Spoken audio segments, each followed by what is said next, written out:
deseja fazer esse ano. O primeiro é com o Dr. Richard Cienti, professor de medicina da divisão de endocrinologia e metabolismo da Universidade de Virgínia, onde eu tive o privilégio de passar alguns anos. Ele é autor sênior de várias diretrizes, inclusive da Sociedade Americana de Endocrinologia, sobre o tratamento de mulheres na menopausa. Foi ex-presidente da Endoc Society. Isso aqui é o mínimo do mínimo do mínimo do currículo dele. A doutora Valéria vai apresentá-lo, depois meu doutor Márcio Dietz também. Eu só lembrar para vocês, isso aqui são os eventos que já têm datas até outubro, mas nós já temos várias datas até novembro. Então, o Dr. Cienti vai falar para a gente também no dia 29 de abril, mês que vem, sobre TH feminina. Depois nós temos o ano e vitamina D, atualização no tratamento da obesidade, criança e adolescente, o ano e diabetes, com o Dr. Fred, e atualização no tratamento da osteoporose. Mas nós temos vários eventos até o final do ano. Então, fiquem ligados no e-mail da SBEM e também nas redes sociais da SBEM. Então, o ator principal aqui é o Dr. Cienti, e vou passar a palavra para a doutora Valéria para fazer a própria introdução. Boa noite, aproveitem todos. Boa noite a todos. É um enorme prazer estar aqui para poder apresentar uma pessoa maravilhosa, que é o Dr. Richard Cienti. Agradeço a deferência do meu nome, à SBEM por ter me escolhido para tamanha honra, e espero que vocês hoje tenham uma grande noite com essa aula, que eu tenho certeza que será brilhante. Dr. Cienti, vocês podem ler muitas coisas sobre ele. Ele passou a vida estudando sobre como curar o câncer de mama, todos os mecanismos com que se relacionam o estrogênio com o câncer de mama, no desenvolvimento de inibidores de aromatase para o tratamento de câncer de mama, publicou mais de 400 artigos de impacto no mundo, recebeu inúmeros prêmios, só da Endocrine Society ele recebeu 3 prêmios de liderança, Research Scholar, e o mais importante, que foi o COP Laureate Award, que infelizmente o ano passado, quando estourou a pandemia de Covid, nós não pudemos ir a São Francisco para aplaudi-lo de pé. Ele não pôde receber os aplausos e os abraços de todo mundo. E nesse momento, então, eu queria relembrar isso, viu, doutor Cienti? Eu tenho certeza que nós ainda iremos te abraçar, iremos te aplaudir muitas vezes quando a gente se encontrar por esse prêmio, que é o prêmio, como se fosse o Nobel, para aqueles que não conhecem, o Nobel da Endocrine Society, é o prêmio mais importante. Né? Recebeu também inúmeros prêmios de sociedades relacionadas a câncer, relacionados à menopausa e etc. Está na lista dos melhores médicos dos Estados Unidos há muito tempo, desde 2014 até agora o nome dele consta como um dos melhores médicos americanos. E ele está na lista também dos melhores amigos de todo mundo. Não se pode ter um melhor amigo do que o Dr. Cienti. Todos que o conhecem o admiram pela simplicidade que ele é. Então, portanto, agora, nesse meu último minuto, eu quero falar das coisas que vocês não conhecem sobre o Dr. Cienti, que é importante conhecer. Ele gosta das pessoas. Ele é um homem bom. Ele gosta de minorias. Ele gosta de ajudar as pessoas. Estudantes internacionais foram 88. Até o momento, não sei se a gente já perdeu a conta, em que ele buscou achar laboratórios para estudos através da Endocrine Society, através do Programa International Scholars Program, que eu pude trabalhar com ele. Só para vocês saberem, esse programa iniciou sem dinheiro. O dinheiro saiu do bolso de 3 pessoas, do dele, do Dr. DeGru e do nosso querido colega australiano, que nós estávamos, que inclusive já veio aqui conosco falar. Bom, e que também grande amigo nosso. Então, ele busca premiar as pessoas, busca elevar as pessoas, ele não é só um mentor, ele é um sponsor. ele fica feliz com o sucesso das pessoas. Então, pela grandiosidade do homem que ele é reconhecido por todos, não como só um grande cientista, mas aquela pessoa que faz diferença na vida dos seus pacientes, que não o largam. Ele tem paciente de muitos anos e pacientes muito importantes dos seus pacientes, da sua universidade, onde ele é tão querido, dos lugares por onde ele passa, das sociedades que ele trabalha e dos amigos que ele faz. Nós tivemos o privilégio de conhecer o Dr. Santen em 2002, aqui em Brasília, através do João Lindolfo. Ele que trouxe o Santen para o nosso congresso em Brasília em 2002. E, de novo, agora, em 2021, nos brinda de novo com a presença dele, não aqui em pessoa, mas virtualmente. Então, doutor Santen, saiba que nós lhe admiramos imensamente pelo que você é e por tudo que você representa para a endocrinologia. Bem-vindo. Mas eu passo a você agora as palavras para você apresentar o tema. Obrigado. Belas palavras, Valéria. Eu acho que todos ficamos comovidos. O Dr. Santen vai contribuir muito conosco, né, aprofundar sobre o hipogonadismo masculino. Queria destacar, estou muito lisonjeado de estar aqui ao lado dos amigos da SBEM, e um tema que envolve discussão sobre a indicação clínica. A gente possui consensos da Sociedade de Urologia, da Endo Society, a questão de interpretação laboratorial e os fatores que podem interferir, né, na análise, os warnings do FDA sobre risco cardiovascular e as perspectivas de tratamento.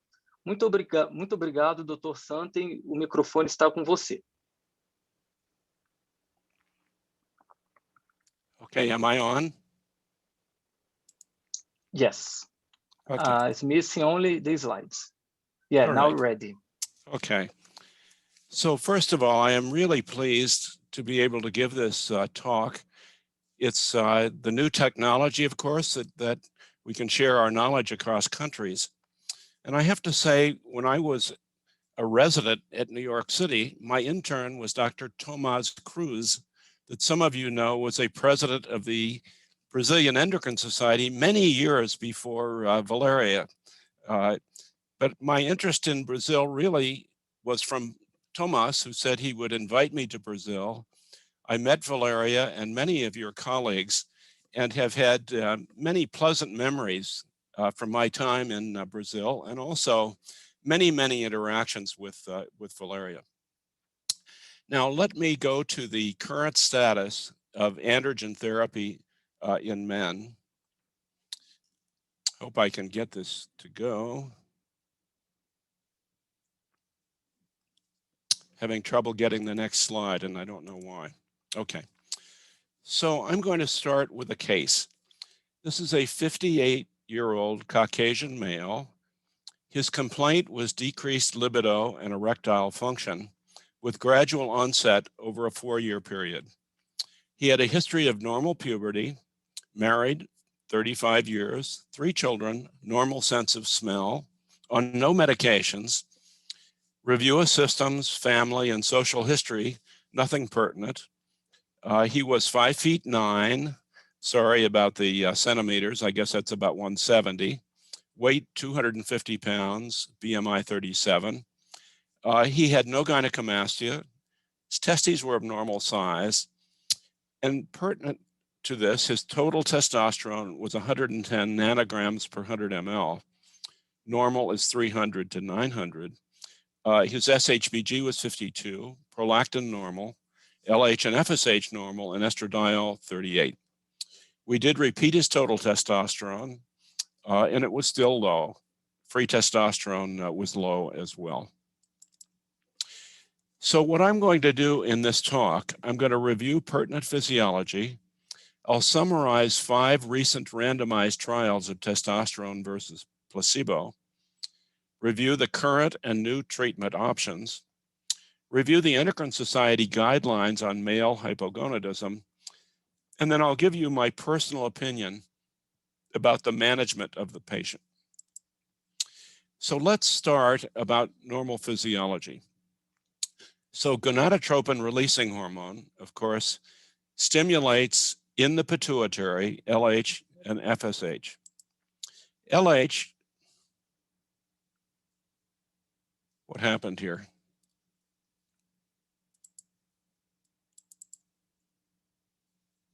I may need some help here. Screen sharing. It's not moving? No, I don't know what I don't know what I've done here. Dr. Something. Close if you can manage your slides with clicking the enter or the okay, here we go. We're here. Okay, we're good. Instead right. of the mouse, I think it's better. Yeah, okay. So GnRH stimulates the pituitary. That causes an increase in LH, which stimulates the Leydig cell to make testosterone. And testosterone then is metabolized both to dihydrotestosterone and estradiol. Both DHT and estradiol have negative feedback at the pituitary level and also go up to the hypothalamus.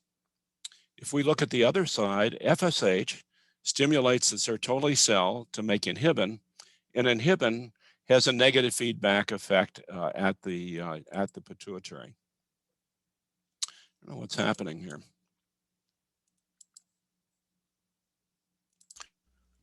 You can move with your keyboard arrow.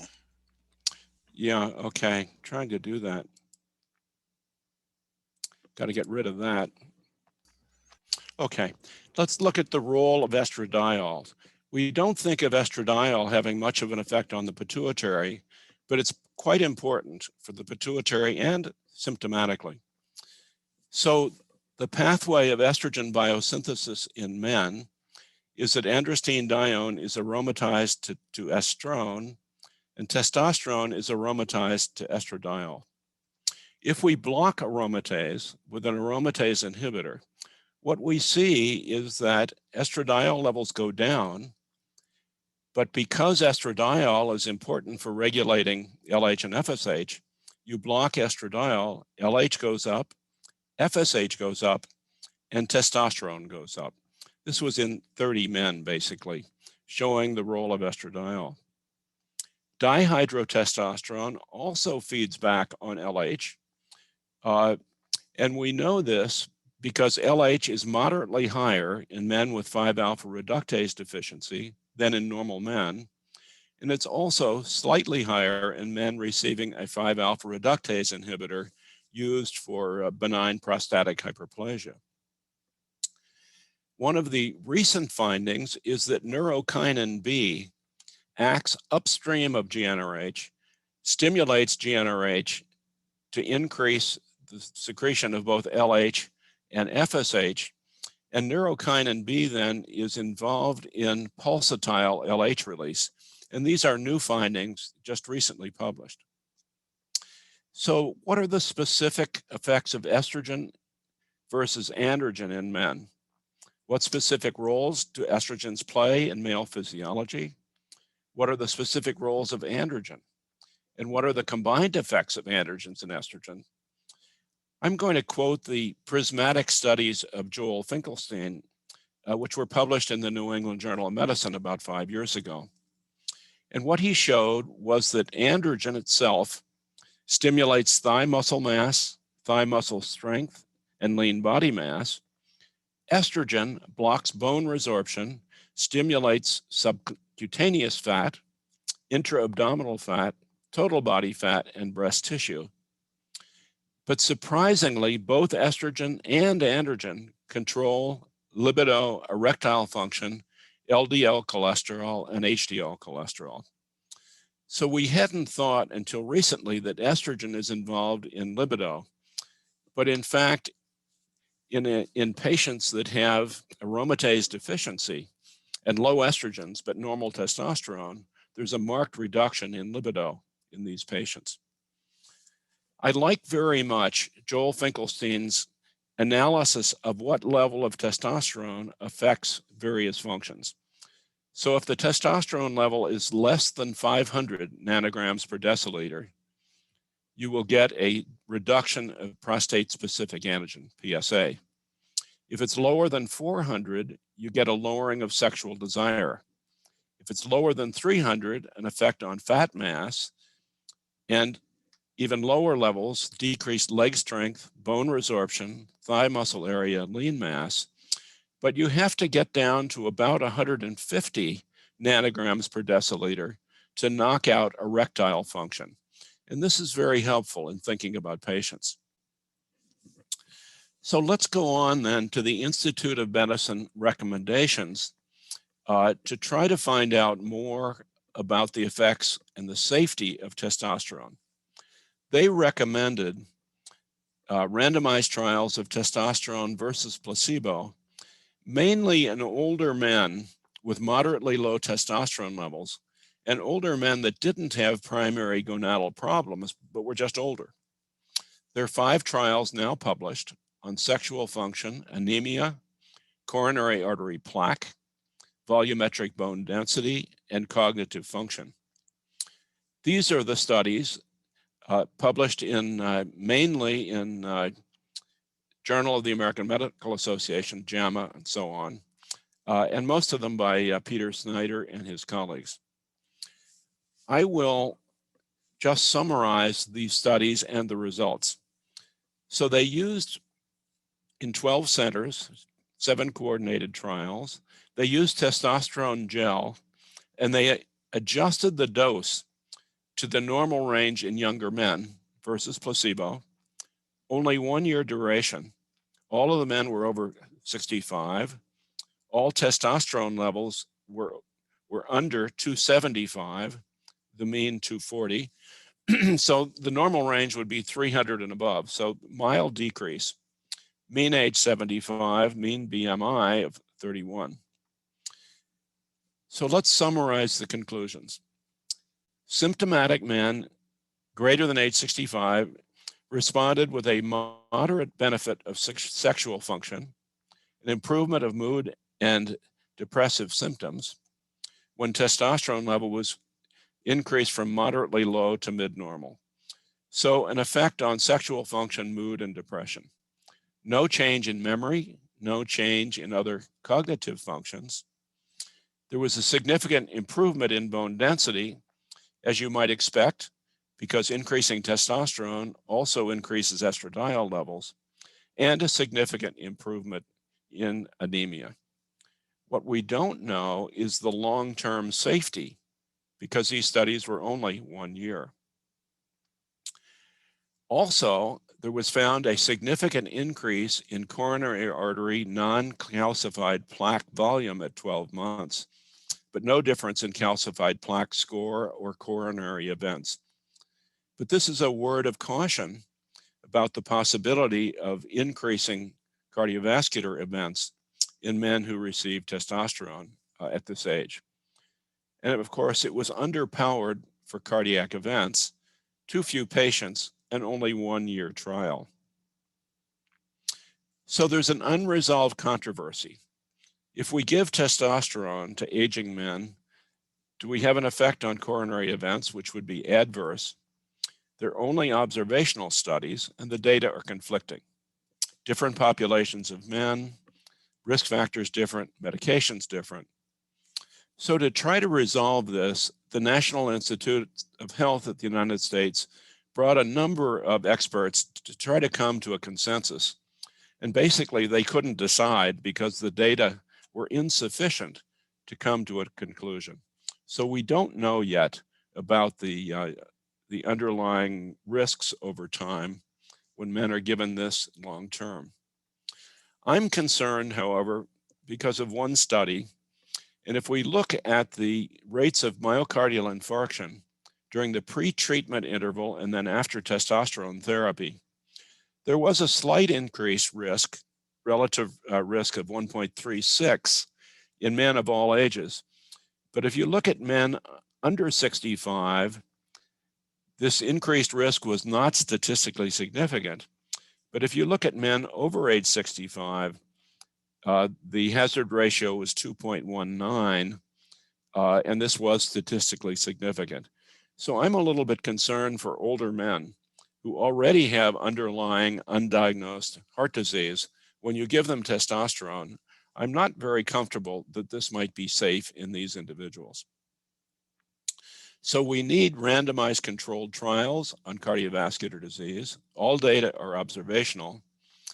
My own recommendation is that it's proven prudent to avoid testosterone in men over 65 with established cardiovascular disease or high risk of cardiovascular disease. And this is really analogous to recommendations in postmenopausal women with respect to menopausal hormonal therapy, not to use this in women that are over age 60. So what are the potential risks of exogenous testosterone?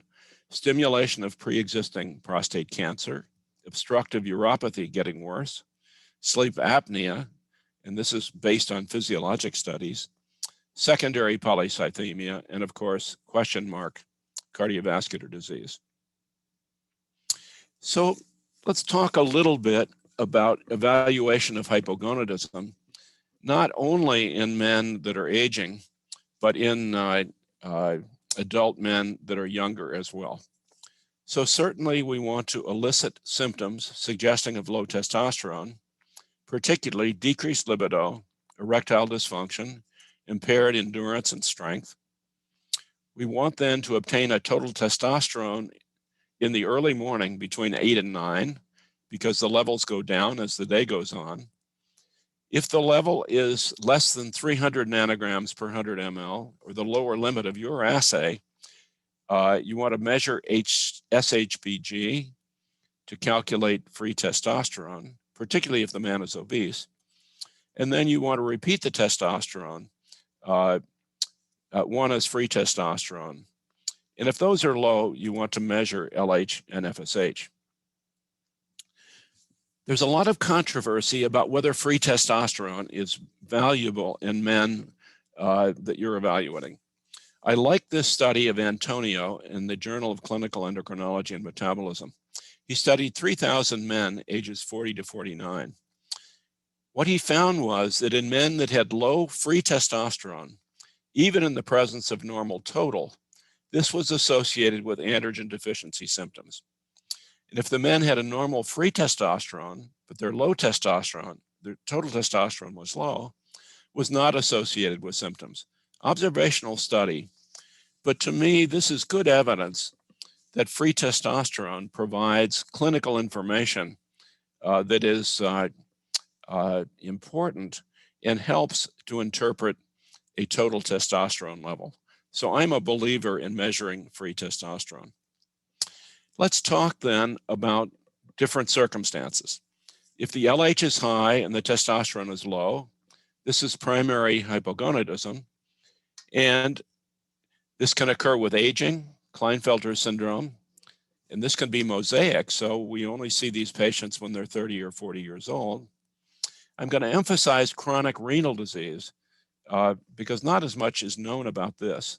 Mumps, prior chemotherapy, prior cryptorchidism, and then rarely myotonic dystrophy, hemochromatosis, and some rather rare conditions. Let's talk a little bit about chronic renal disease. I was asked this by one of our fellows that went into practice and asked me questions from time to time about this. And I like this slide. So when you go from healthy to chronic kidney disease to end-stage renal disease, the prolactin goes up quite substantially. The LH goes up, the FSH goes up, and the testosterone goes down. So clearly, this is a condition of primary gonadal failure caused by chronic renal disease. And once the patient has a transplant and you follow that patient out, everything normalizes over time. So this is now a common cause of male hypogonadism. Let's talk about the opposite, low LH and low testosterone. Now we measure serum prolactin. If it's elevated, the patient likely has a prolactin secreting pituitary tumor. If it's normal, the patient likely has secondary hypogonadism. And this can either be due to a pituitary tumor, can be due to hypothalamic lesions. In the US, we see this with sarcoidosis, with hemochromatosis, and tumors, histiocytosis X, if you like to call this Langerhans cell hyperplasia, and other rare conditions.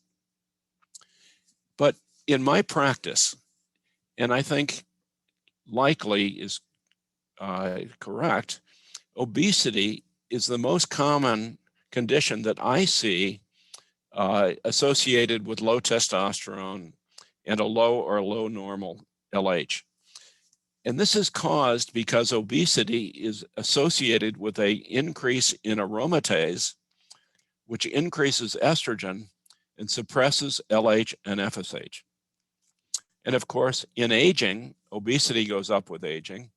So I believe that a common cause of low testosterone in aging men is because they are obese. They're making too much estrogen because it's converted from aromatase. So what does the Endocrine Society say about managing these individuals? So adult men with consistent signs and symptoms compatible, suggesting low testosterone, you obtain a morning testosterone level and confirm with a second one. If the patient is obese or any other reasons for a low sex hormone binding globulin, measure a free or bioavailable testosterone. If the testosterone is low, measure LH and FSH. If it's less than 150, the guidelines suggest measuring prolactin, an MRI to rule out pituitary disease, and a bone density to assess low bone density. And then treat with testosterone if no contraindications and symptoms of hypogonadism. So let's talk a little bit about the principles of testosterone therapy. I have to tell you, I learned this the hard way, but I think it's quite important. And that is that each individual metabolizes testosterone at a different rate. And that means that each individual needs a different dose of testosterone. The term for rate of metabolism is metabolic clearance rate. And for this reason, the production rates of testosterone in men are different in each individual, depending on the metabolic clearance rate. This is the main reason that one needs to measure testosterone and measure blood levels to determine the dose amount to be given. How did I learn this? We actually did a very careful study comparing Caucasian men in the United States with Chinese men in the United States, with Chinese men living in China. And we measured their metabolic clearance rate. And you can see this is higher in the Caucasians living in the United States, a little bit lower, the Chinese living in the United States, and even lower in the Chinese living in China. But look how widely the clearance rate varies. In the Caucasians in the United States, it goes from 200 to 1400, a 7-fold difference in the metabolic clearance rate of testosterone. For that reason, there is a marked difference in the production rate of testosterone also. So I have seen men that have no testes that are given a standard dose of testosterone where the levels go up as high as 2000. And that's because that individual had a very low metabolic clearance rate of testosterone. So I show this just as evidence that it's awfully important to measure the levels when you treat the patient. So what can we treat with? I personally don't know all of the preparations in Brazil, so I'll go over the preparations that we have available to us in the United States. The one I have used for, I won't allow Valeria to tell you how long I've been in practice, but it's been a long time. I mainly use testosterone enanthate or testosterone cypionate. Peter Snyder, many years ago, showed that if you give testosterone once a month, you see can't see it on the top, but you see a very high excursion from low to high. If you give 200 every 2 weeks, this excursion is reduced. I'm sorry, it's going the other way. This is 400 every 4 weeks. You can see a very high excursion and a low nadir. 300 milligrams every 3 weeks, this comes down. 200 milligrams every 2 weeks, less so. And if you give it every week, you can see now that the excursion is much reduced. So I use 200 milligrams every 2 weeks, and I measure the nadir level after 14 days. And if the nadir level is too low, I either increase the dose or I go to more frequency. And we've learned that men that get testosterone enanthate once a week actually feel a little better than men that get it every 10 days or every 14 days, because they don't like this up and down excursion. More recently now in the United States, we can give testosterone enanthate subcutaneously by injection. Our pediatricians use this almost exclusively for pubertal individuals. And you give it at 50, 75, or 100 milligrams sub-Q, and it's given twice a day, actually. But you can see after 6 weeks, the levels are really quite stable, and the men like this. It's useful, but it's expensive because of the auto-injector. One can use a testosterone gel or testosterone patch, and you can see that the levels are quite stable at 30, 60, and 90 days, higher with a 100 milligram dose than a 50 milligram dose, and it's stable out to 180 days also. We like this for men that can afford the gel, but it is more expensive in the US. The major way to give testosterone in Europe, and I don't know about Brazil, is an injection of long-acting testosterone undecanoate. And you can see that after about 3 months, the level becomes quite stable, and the individuals only need this to be given every 10 to 14 weeks. You give it initially 1,000 milligrams deep intramuscularly, the second dose 6 weeks later, and then you give it every 10 to 14 weeks. Our Food and Drug Administration is very cautious, and they're worried about the oil traveling to the lung and causing anaphylaxis. This occurs in only 0.4 cases out of 10,000 men. But when we give this in the United States, we have to have the patient sit in the clinic for an hour after we give it. So it's not used very much in the US and very expensive in the US, but I'm told that this is used 90% of the time for testosterone replacement in Europe. One can give oral testosterone undecanoate also, and you can see though with twice a day dosing, the levels do fluctuate from 200 to 600 back down again. And with very careful pharmacokinetic studies shown here, you can see by this dotted line, this is the concentration average during the second PK visit. So the levels on average are quite stable. We haven't used this much in the US, but it is used and has been used.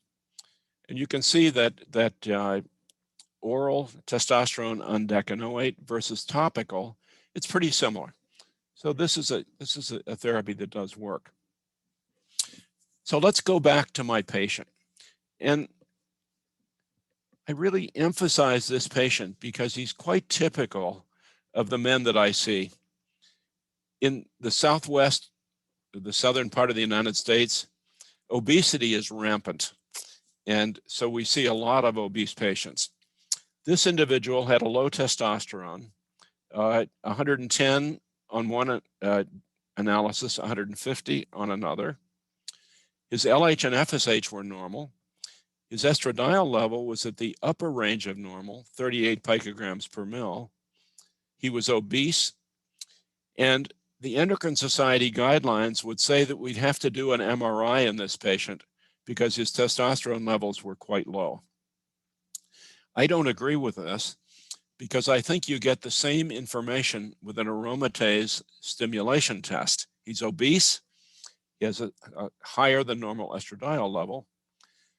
So we use this protocol that, that I had shown you, 5 days of letrozole, 5 milligrams a day.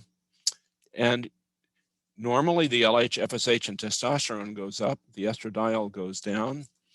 Letrozole is now off patent. So for $3, you can find out if his pituitary is normal, whereas in our country it costs $3,000 to do an MRI. So what did we find? His testosterone increased from 150 to 600. That's nanograms per deciliter, actually. And the increase in testosterone made pituitary disease quite unlikely. And therefore, this rules out the need for pituitary MRI or prolactin. We then initiated a trial of testosterone. And from the data of Joel Finkelstein, it would suggest that some men with testosterone between 300 and 400, and certainly lower levels, would respond. Of course, there's always a possibility of a placebo effect. And so conclusions about the benefit are tenuous, but this patient did respond and was, based on clinical judgment, really did seem to respond to the therapy. I tell my fellows that we can talk about evidence-based medicine or eminence-based medicine. Experts sometimes can tell you, based on their judgment, what can be done. And from my experience, I think the aromatase blocker stimulation test is very helpful in obese men that have low testosterone.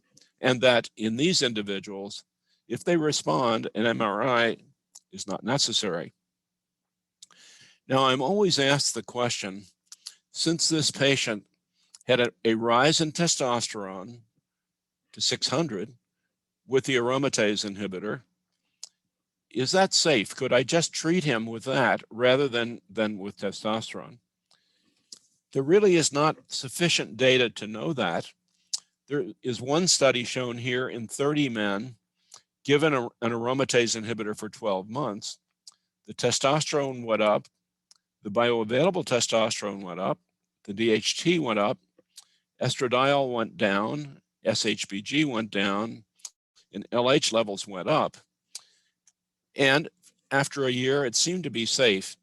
But I think this drop in estradiol, we would worry very much about worsening bone density if a man were given an aromatase inhibitor long term. And until we have better data about safety, I would not recommend this as therapy in a patient. So the problems with this approach: libido depends on both testosterone and estradiol. I learned this when I had a man with gynecomastia, recent onset, I treated with an aromatase inhibitor. His testosterone was normal, but he complained of inability of having an erection. After we stopped the aromatase inhibitor, everything came back when we stopped the drug.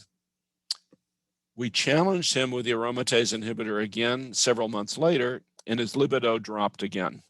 So this is, again, further evidence that libido depends both on testosterone and estradiol. There's no data on bone density, and a decrease might be expected. And if you're going to use an aromatase inhibitor long-term at all, it needs to be adjusted so that the estradiol level remains in the normal range in that individual. But we're not suggesting that that be done. So let me summarize what I've said. The control of the hypothalamic pituitary testicular axis is complex, involving estrogen, DHT, and now neurokinin B. Neurokinin B is an excellent candidate as an agent to regulate the LH pulse generator, and data have shown that. Properly selected men with borderline or low testosterone clearly do benefit from testosterone replacement. Obesity is a common cause of hypogonadotropic hypogonadism in the United States, and you need clinical judgment. So how do I make a decision in a patient like I presented? Well, you need to rule out contraindications to testosterone therapy. Clearly, increased testosterone increases sleep apnea. There have been very good studies to show that. It can increase the size of benign prostatic hyperplasia. It can increase the growth of pre-existing prostate cancer. And because testosterone is aromatized to estradiol, it's associated with an increased DVT or pulmonary embolism. So clearly you want to address these issues before you start a man on testosterone. One then can give a therapeutic trial of testosterone replacement, adjusting the dose to testosterone to a level of 400 to 600 nanograms per mil. Any form of testosterone based on cost and patients and patient preference is okay to use. Testosterone is testosterone. And then what I do after this therapeutic trial, I discontinue if there's no benefit. Again, you're always concerned about placebo effect, and you have to use your clinical judgment here. So with that, thank you very much for your attention. And I'd like to address any questions you might have at this point.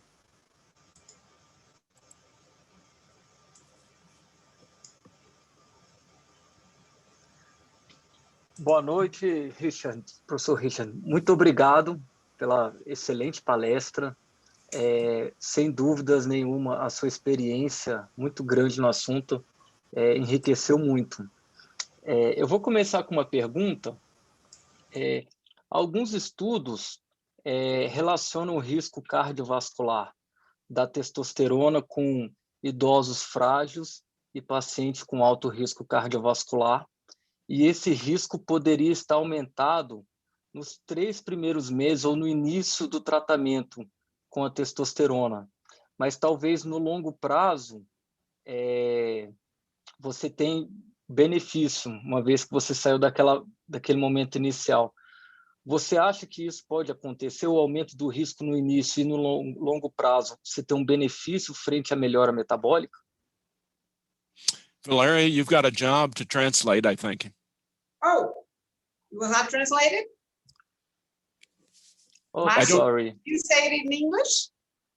It's a big I question. can say in English, but Professor Richard, you can click in that globe and put in English.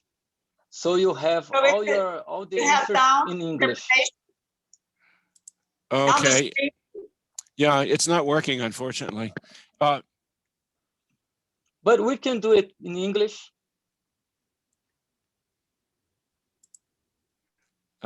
Yes, I can. Okay, let me ask you in English. We have some studies that show increase of risk of cardiovascular risk on replacement of testosterone in fragile elderly and high-risk cardiovascular patients in the first 3 months of replacement.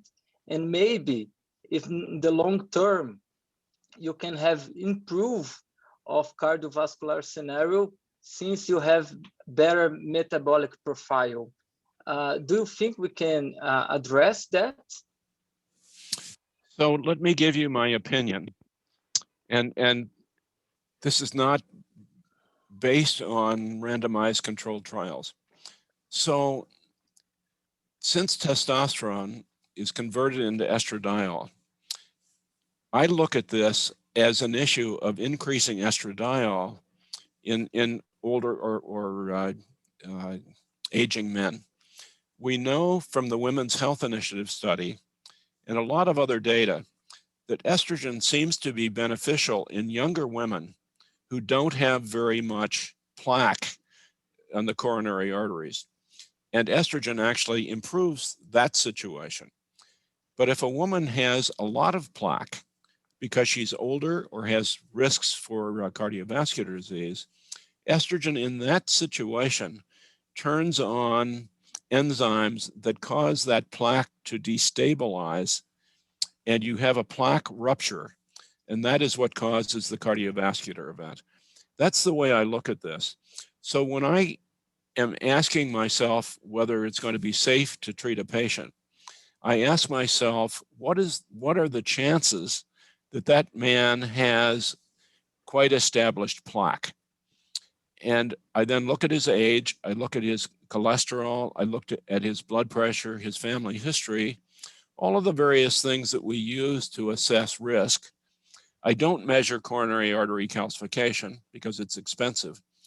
But my concern then in those individuals is that we will cause some destabilization of plaque. And that's my concern. That's based on physiology, but it's not based on randomized controlled trials. So this is, again, clinical judgment, but it would suggest that a man at age 60 or 65 or 70 that has plaque, that when he's just started on testosterone, might then over the next 3 months have an acute coronary event because of destabilization of the plaque. So many people have introduced the term cardiovascular age. And there's a very nice Canadian thing online that you can calculate somebody's cardiovascular age, mainly in women. But it's the idea that if you do have underlying occult coronary artery disease with plaque, this is the individual that you might want to be very careful in treating with testosterone. So that's the way I think about it. Okay, thank you very much. We have some questions. Márcio, talvez a gente pudesse responder para quem não entende. Ou está sendo traduzido para o português? Yes, I can. Eu acho que o tradutor mantém. Então, vamos fazer todas as perguntas em português, por favor. Eu só quero saber se as pessoas conseguem pegar... Yes, I can, thank you. Sim, foi traduzido sim para o português. Então tá bom, ok. Tá. We have another question, Paola. She said, congratulations and thank you. What about the use of clomiphene in low LH patients? And we have some question close of Amado. I'm actually not hearing the translation. I'm not hearing the translation. Fala em português, eu acho. Tá. Sobre o uso do clomifeno em pacientes com LH baixo e também sobre o uso do clomifeno em pacientes com hipogonadismo e em idade reprodutiva.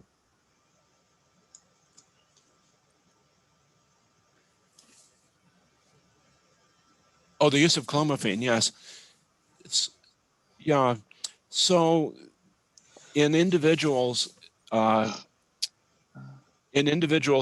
are adults, the Clomiphene test was designed several years ago. Interestingly, two of my colleagues at the University of Virginia and myself published this as a test of pituitary function. And neither of us realized that the other two had published. But the studies were to look at men with low testosterone and low estradiol. And with clomiphene for 2 weeks, there was a marked increase in LH and FSH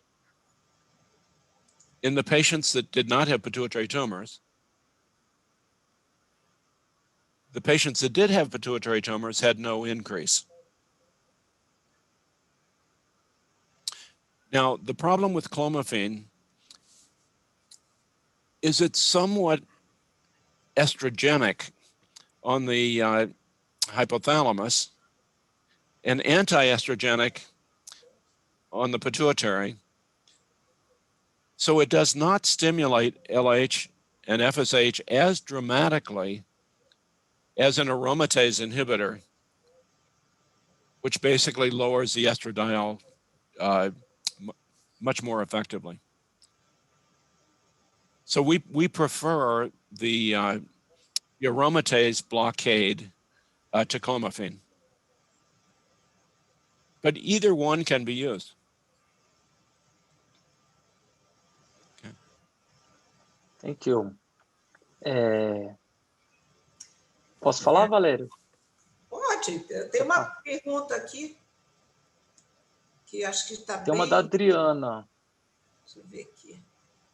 Poderia comentar um pouco sobre os efeitos metabólicos de estrógenos na composição corporal em homens e nos diferentes depósitos de tecido adiposo, por exemplo, visceral, branco, marrom? Yeah, so these data are mainly from Joel Finkelstein. And the reason I like his studies is that he shut off the pituitary totally and then gave back testosterone with or without an aromatase inhibitor. So he could clearly distinguish estrogen working as estrogen, androgen working as androgen, or the combination. And under those circumstances, estrogen was stimulating both visceral and non-visceral fat. It was increasing the levels of SHBG as another metabolic effect of estrogen, and then of course the effects on libido too. But it seemed that the major effects really were on fat deposition. I don't know about brown fat. Have to look that one up, but clearly on visceral and non-visceral, there was a stimulatory effect. I would recommend, to me, Joel won the clinician investigator award at the Endocrine Society based on that study. It's in the New England Journal, and it's just a model of wonderful design, but it really does tell us the effect of estrogen versus androgen, and particularly the effect of estrogen in combination with androgen on libido. That's the best I could answer your question, Adriana. Eu tenho uma pergunta aqui, eu tenho que fazer por voz, porque para mim está bloqueado question and answer. Queria que você aumentasse a terapia hormonal naqueles homens que tiveram câncer de próstata, por favor.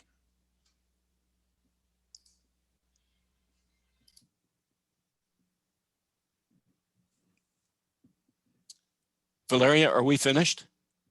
No. Oh. Did you hear? I didn't hear the question. So the question was, João, quer falar de novo? Sim. Paulo, você está ouvindo para traduzir? Eu perguntei sobre o uso de testosterona em homens que tiveram câncer de próstata. Em que situação que nós podemos usar isso? Did you hear, Richard? I heard it only in Portuguese. Okay, so it's the use of testosterone in prostate cancer. If you can use it, how you use it, how long you use it. Right, so I have to say, I was always concerned about giving testosterone to men with a diagnosis of prostate cancer. But I have to say that the urologists do favor the use in individuals that have been effectively cured of prostate cancer. I can't give you the precise guidelines that they use. I looked this up recently, but you have to wait long enough to make sure that the PSA is down and won't go up, and that the patient doesn't have metastases, and you don't think the patient has any residual prostate cancer. And they recommend using it under those circumstances. And I think the data are pretty reasonable that that is going to be okay. When one does that, you can measure the levels of PSA to make sure that there's not something that's being stimulated by the testosterone, and that's an additional comforting factor. But most of the recent data suggests, and the guidelines from the urologic societies also would back up what I'm saying, that it can be used in that situation.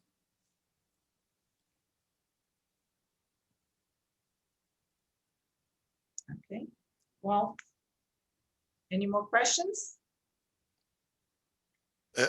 Se não tiver mais perguntas, a tempo da doutora Adriana ali, antes de passar a doutora Adriana, eu queria agradecer a presença de todo mundo e aproveitar, relembrar a participação dele, Dr. Santen, na update na terapia hormonal feminina no final do mês que vem. Todos os sócios vão estar da Endocrine Society, vão estar avisados, da SBEM, todos os sócios da AMBR e qualquer pessoa que tenha interesse. Isso vai estar nas nossas redes sociais.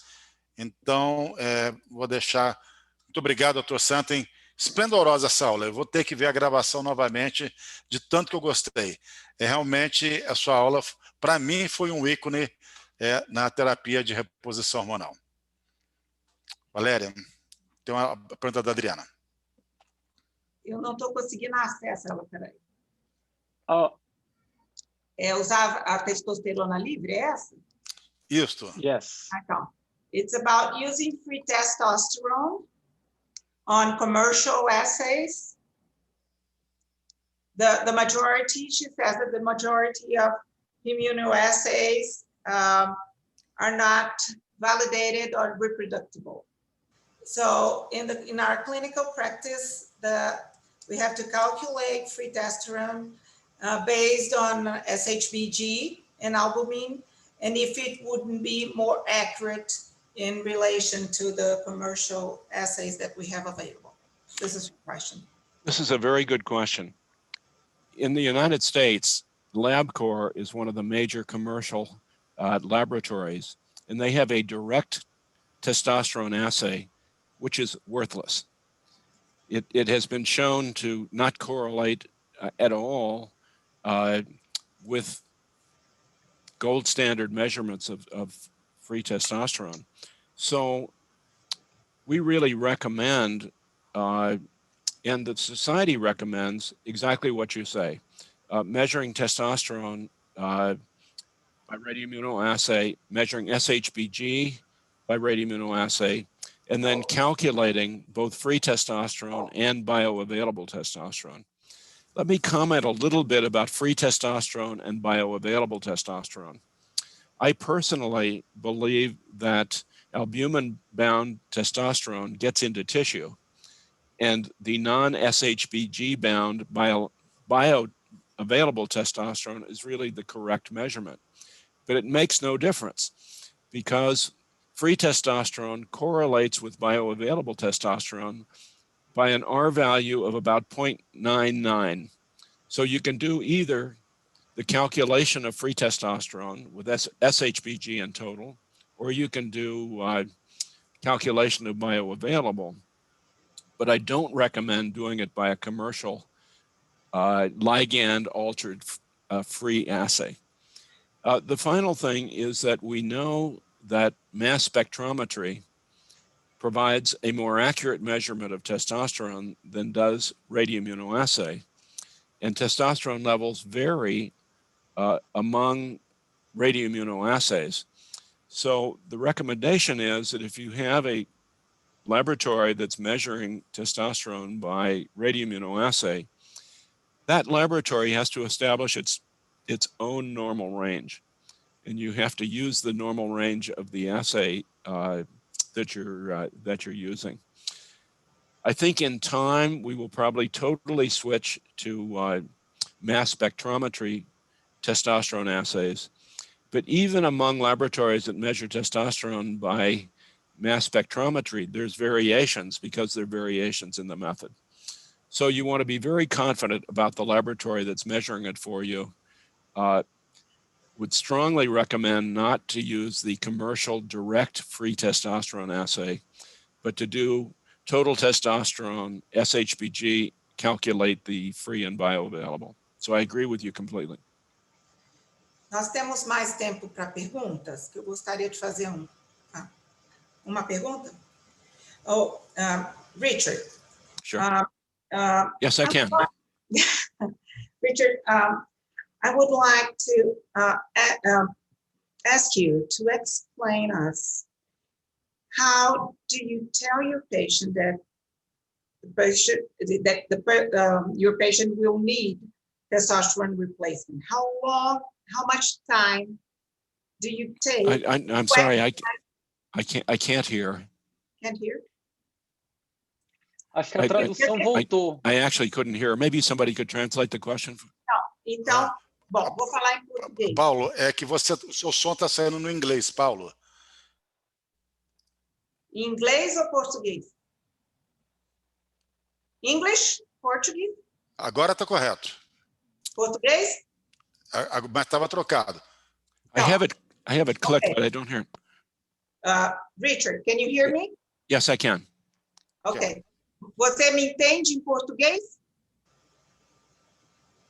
Entende? Ok, em inglês. Richard. Yes, I can, yes. Ok, português. Então, vamos lá. Há uma diferença na prescrição americana. I'm sorry, I'm not hearing the There is a difference when an American doctor prescribes testosterone in the United States. It may take a while to explain all the side effects and all that can happen if you get any adverse effects with this replacement therapy for a long time. And sometimes there is a black box, as I understand, that to fill off a form with a black box that a person needs to sign. That's what I heard. So I want you to tell us, how does this work? Because in Brazil, it's very easy to prescribe testosterone. It is so easy.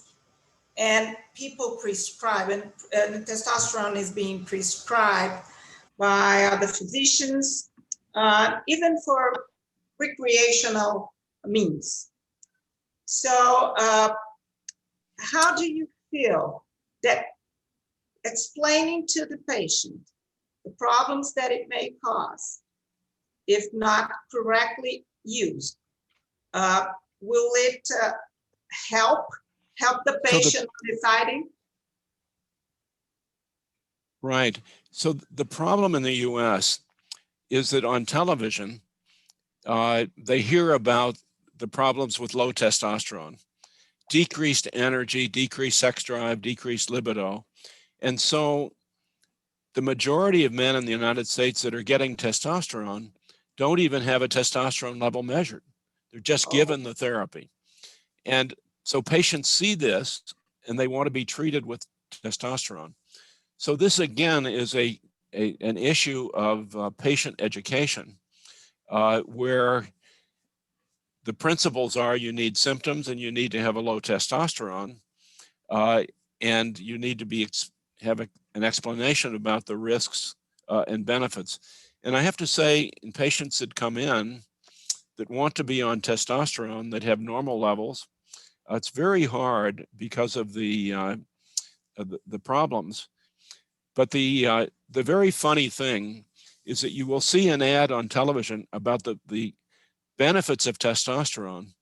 The very next commercial is a lawyer saying, "Come and see me if you have an adverse reaction to testosterone."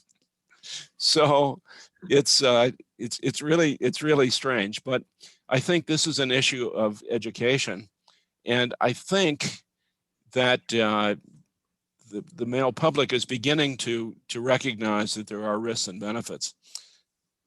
But clearly, too many men are getting it. It's quite easy to prescribe it in the US.